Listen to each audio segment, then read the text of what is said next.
I'm John Wilson. I'm the sole director of HYDI Hydrogen. It's been around about a 12-year development to where we have commercialised in the last 3 years, where we currently have around about 400 products out in the marketplace.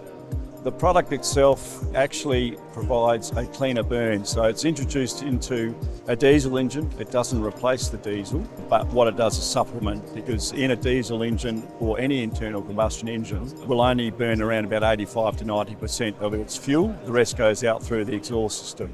So with hydrogen being introduced, and it's only a minuscule amount, as you can see in the glass there, that is introduced into the air intake system and provides a cleaner burn, which entails drops significant emissions such as CO2, carbon monoxide, DPM and NOx.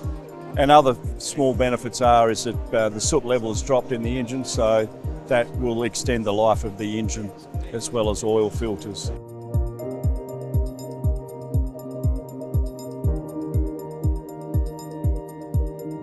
The other beauty of our product is no storage of hydrogen. So there's pure water to split the water into hydrogen and then introduce into the air intake system.